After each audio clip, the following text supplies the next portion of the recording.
So I'm Nannette Nocon, host of It's About Money. I recently had an interview with Peter Siracuse and David Penrose. They're in business to help people complete the application for Social Security disability. Often it's said that it's very difficult to get Social Security in the form of disability income because you have to be at your deathbed to collect. The reality is most applications are rejected because it's improperly completed. And it's wonderful that there's services available that one can take in order to complete these applications. So what I'm going to show you today is the interview that I had with Peter Siracuse and David Penrose. Stay tuned.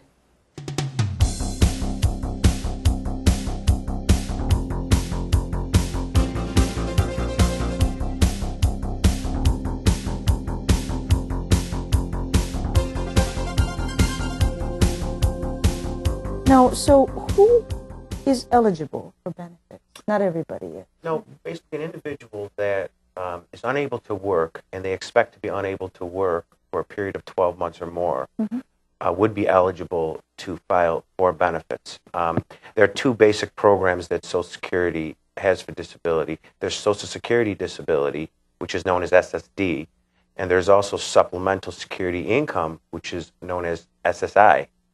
SSI is a needs-based program very similar to public assistance. An individual has to be below income and resource tolerances in order to be eligible for the SSI program.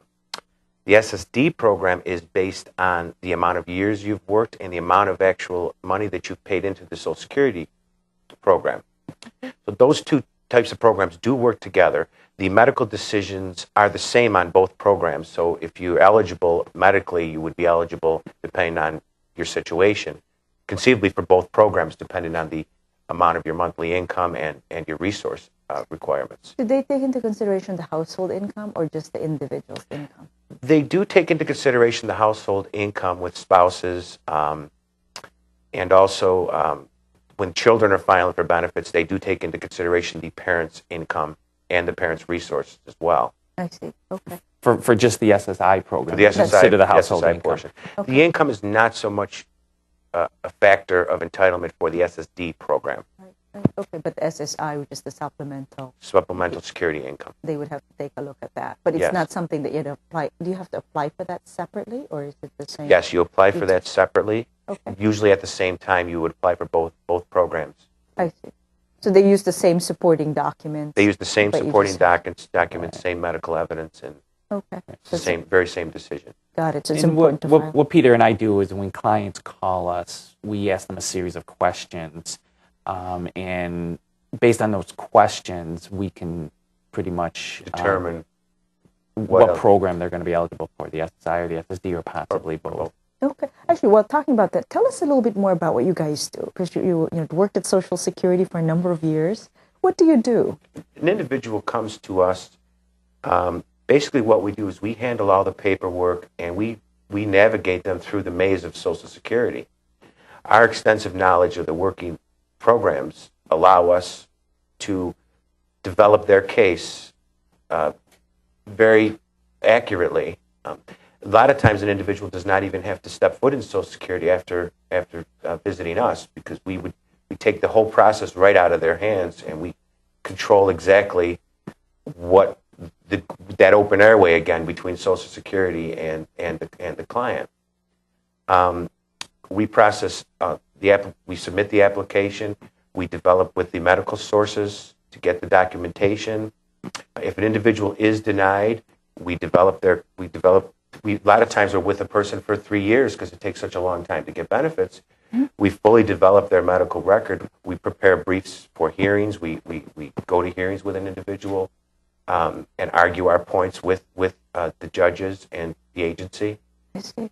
Wow, it's quite comprehensive. So basically, you're helping the client with completing forms to know what forms to use, Yes. and also be their advocate, and then coordinate all the information that they need to present their case. Exactly. Yes. Oh, that's very good. Most of the time, many of our clients, when they come to us, they have severe medical problems. So by using us as their advocate, it allows them to focus more on their medical problems and let us worry and handle all the Social Security disability representation work. I can imagine. You bring up a good point, because if somebody is having a medical challenge, they probably have a series of doctor's appointments that would be hard to go to Social Security, meet all that, and so on. So it's a very nice service, because in town in Rochester, there probably isn't very much opportunity to get that kind of help. That's very true. Very true. So one of the things that I see in your perspective is you're putting on the hat of the opposite side of the desk, right? Exactly. Yes. Exactly. Yep. Like I said, we have switched sides of the desk. Instead of being on the government side, now we're on the other side, helping the people. Yeah, and it's nice that you have that perspective of what the inner workings are and the requirements of Social Security disability process, and know how to do that, how to navigate through that. Now, you talked before about children being eligible for Social Security. Is there an age requirement? Because I mean, one is paying into Social Security, but a child wouldn't be. So, what is the age requirement for a person to receive Social Security? When it comes, I'm sorry. Go ahead. The SSI program that we spoke about, Supplemental Security Income, handles children with disabilities under the age of 18 years of age. Ah, okay. So that program is a needs-based program set up to help individuals such as children or individuals that haven't paid into the Social Security system. So the provisions for Supplemental Security Income does handle disabled children. Okay. So that would be the best answer for that question, would be the SSI program was developed for children with disabilities. I see. So if you're 18 or below, chances are it's SSI.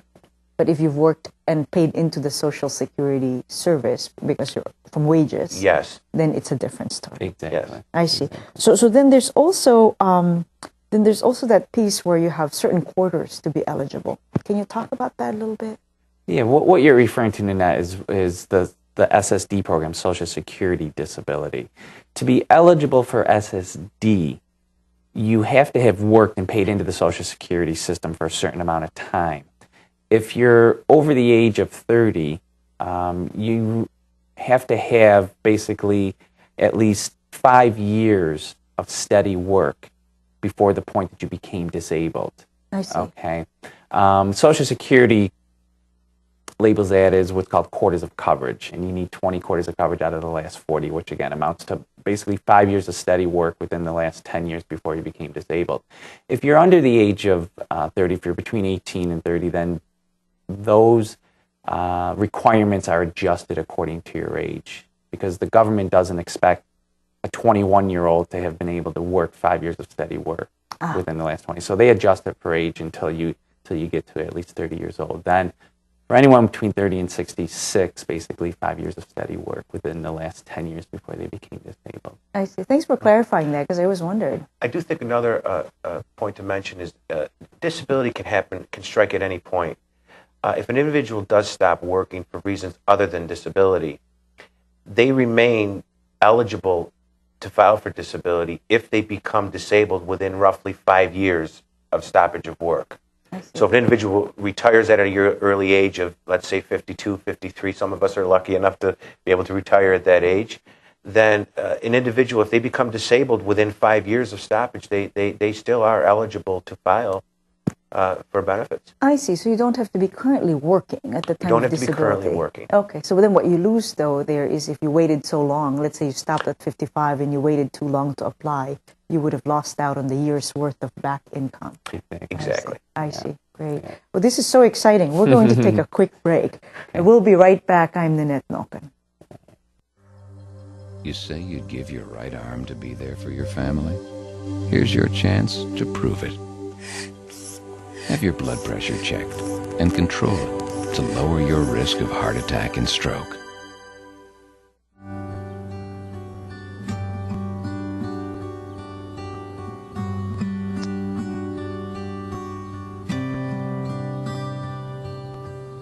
The odds of a child becoming a professional golfer? 1 in 140,000. The odds of a child being diagnosed with autism? 1 in 150. You know the odds of autism. Now learn the signs. Go to autismspeaks.org. Hi, you have a catch? Sun's out. Not up to it, huh? Well, maybe tomorrow, huh? Millions of children suffer from PI. primary immunodeficiency, a defect of the immune system that causes children to be sick over and over again. Early diagnosis can give your child a better quality of life, and you as well. Call 866-INFO-4PI or visit us on the web. Things can come and go quickly these days, but one thing has been sure and steady, and if you haven't noticed, it's been on the air for over 10 years now. Nannette Nocon has been a Rochester Public Access television fixture. With her highly accredited financial background, viewers are sure to learn some tips of the trade. Her show, It's About Money, has been educating, informing, entertaining, and inspiring viewers since 1996.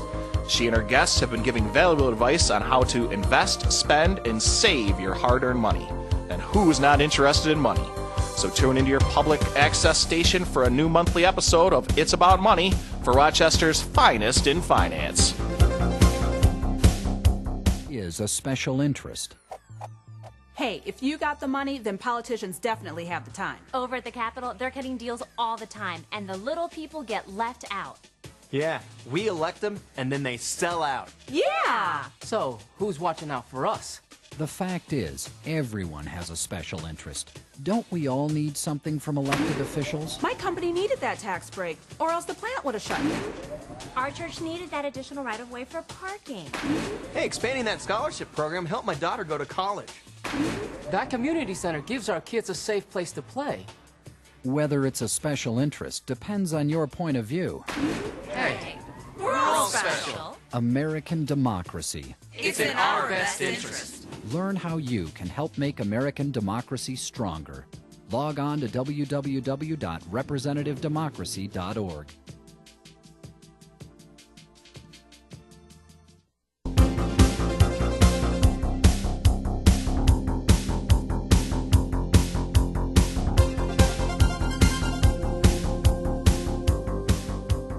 Welcome back. I'm Nannette Nocon. Thanks for joining us. We're talking about Social Security benefits and everything you want to know about it regarding disability benefits. Our guests today are David Penrose and Peter Siracuse from Benefit Representatives of America. Thank you again for being here today. Thank you. Thank you. So let's talk about the impact of Social Security disability benefits on dependent children. Individuals that are receiving Social Security disability benefits that have minor children are eligible for benefits up to the age of 18 years of age or 18 to 19 years of age if still enrolled in full-time high school attendance.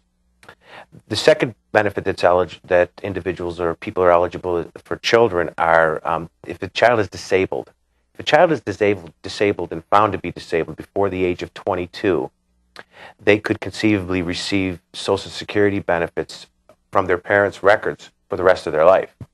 I see. So if you have a disabled parent and a disabled child, possibly. Yes. Double benefits. Or disabled parents that have just minor children that they need to care for. There's additional money that can be paid into the household to minor children. I see. Very good. Is there an income threshold to be able to collect benefits? In other words, if you are collecting a pension or investment income, will your benefits be affected? I know there's two parts to it. Right. There really are two parts because Social Security has two different disability programs. There's the SSI disability program, and like Peter had mentioned earlier, that is a welfare type program. So for SSI benefits, they do look at the household income. Okay, but for the other program, for Social Security disability, that is not based on the household income. The only thing that can affect Social Security disability benefits are workers' compensation. If a person's receiving workers' compensation, that can reduce the SSD benefit. If a person starts to collect SSD and then they return to work, their wages can affect the SSD benefit. Real quickly, the rules on returning to work, if a person's collecting SSD and then they go back to work, Social Security does allow them what's called a 9-month trial work period. For the first 9 months that they return to work, they can earn as much as they want, and their Social Security benefits will continue uninterrupted. After they've used their 9-month trial work period, then if they're earning more than $940 per month, that's the current monthly limit. It's what Social Security calls substantial gainful activity, SGA. So if they're earning more than $940 per month, then Social Security can stop their disability benefits. I see. But how wonderful that they have this 9-month trial period to just kind of see if they could go back to work. Exactly. It's an incentive to try to get people to go back into the workforce. That's great. That's great, rather than saying, okay, I'm not going to think about it at all. Just remove the possibility. True. The only thing to add to that is after that 9 months is completed, if a person's benefits do stop, their claim remains active for 3 years.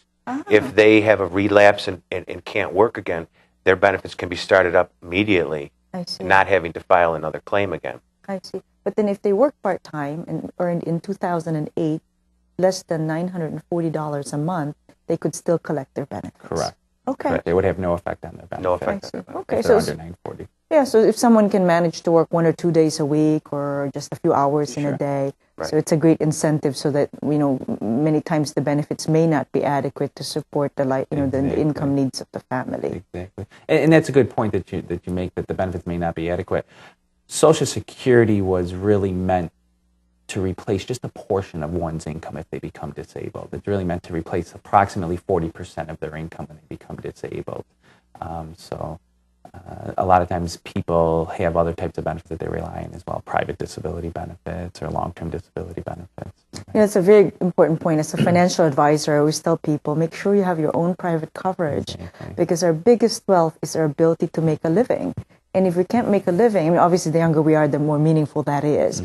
But so if you can't protect that, it's sort of like having a goose that lays a golden egg. You know what I mean? You want to protect that, insure it, and because it's not going to cover 100% of your earnings. I mean, it's nice that it's available there. So most of the time, like I said, the people who need disability benefits are in great need of funds.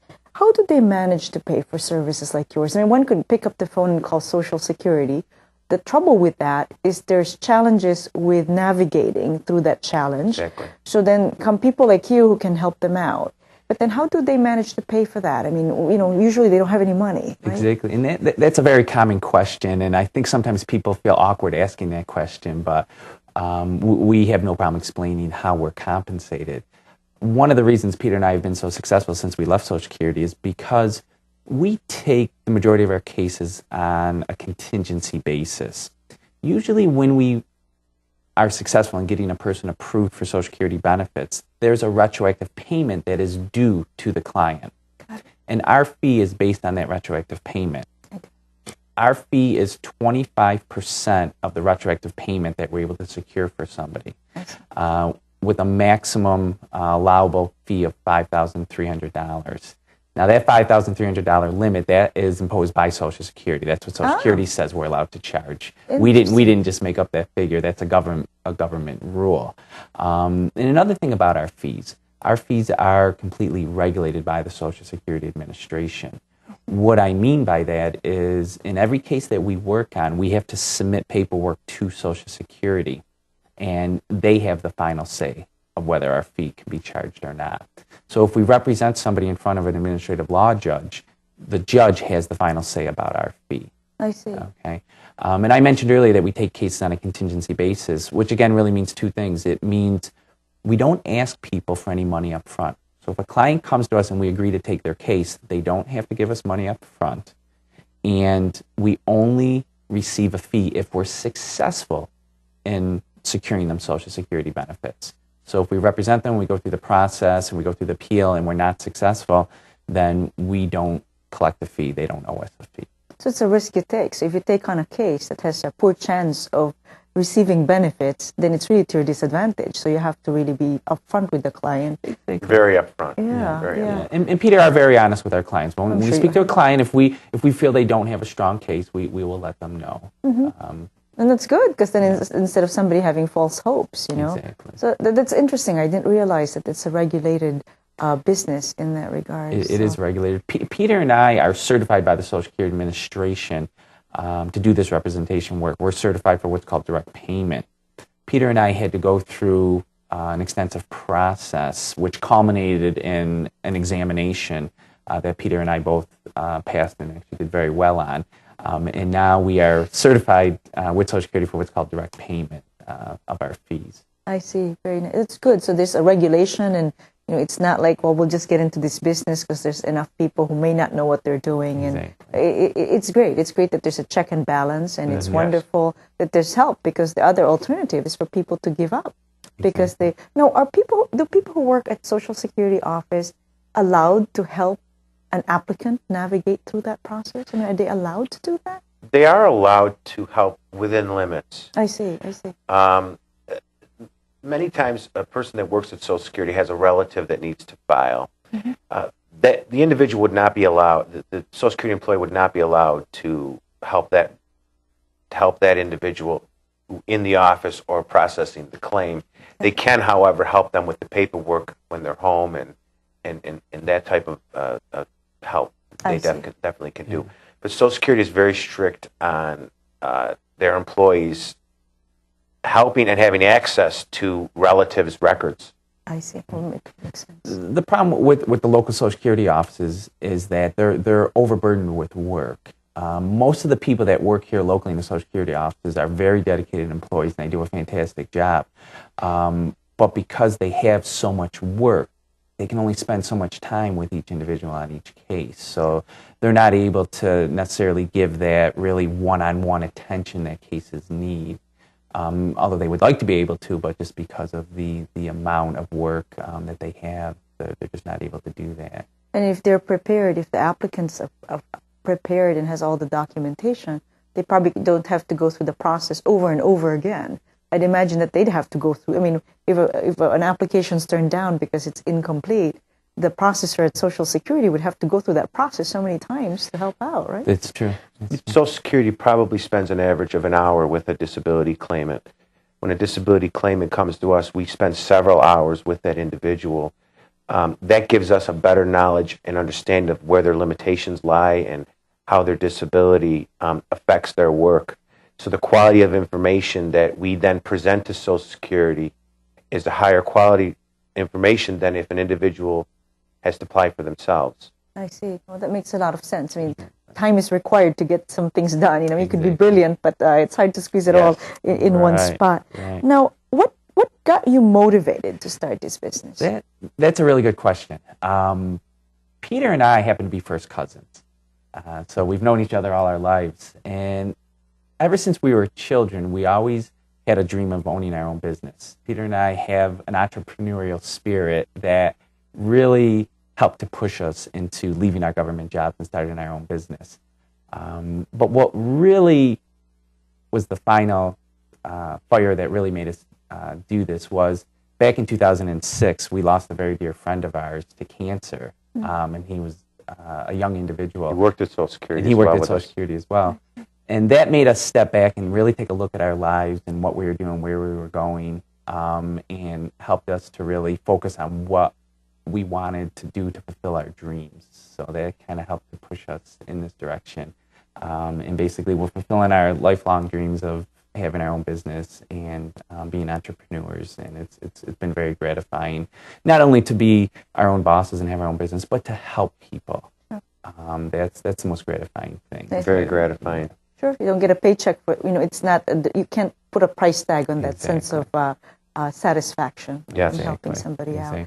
They say it's one thing about fulfilling our dreams, but it's another to help somebody fulfill their dreams because they don't know how to do it themselves.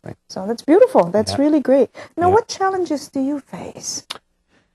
Well, one of the biggest challenges that we face with what we're doing is obtaining the medical evidence from the medical sources and coordinating the doctor's statements and the doctor's information so that Social Security gets the right information. We spend a lot of time speaking with doctors and reception and doctor staff to try to make sure that what we have is what we need, first of all. I think one of the other big challenges that we have is keeping up with the Social Security regulations. Social Security uses a code of federal regulations to make determinations in disability, and that's ever changing. So one of our biggest challenges is making sure that we're abreast of the changes and being able to apply them to help our clients. Sure. I bet the regulations are, if it's a book, Thank goodness for the internet these days. Several books. Oh, several books. Okay. Yeah, exactly. That's interesting. But because you love it, you just kind of keep at it and exactly. Right. Social Security is the only thing that we do. So we focus 100% on Social Security. And like that, we have a great interest in it. And sometimes my wife thinks I'm crazy for reading Social Security books all the time. Social Security nerds. We're Social Security nerds. Yeah, but I find it very interesting, and I never can seem to get enough of always learning more and more about the Social Security laws and regulations. Well, I was really pleased to read the article in the Democrat and Chronicle about your business because, I think to myself, there's so many people who don't understand what the process is all about.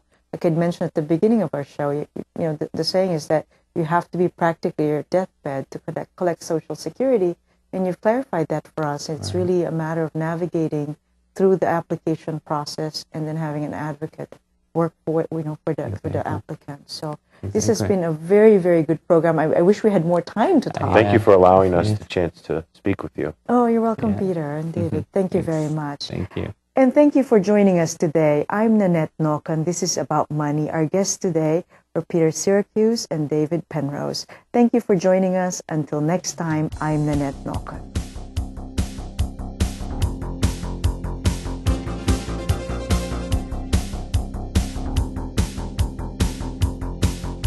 Thanks for tuning in to today's show. If you have any questions for It's About Money, please email Nannette at nnocon@aol.com.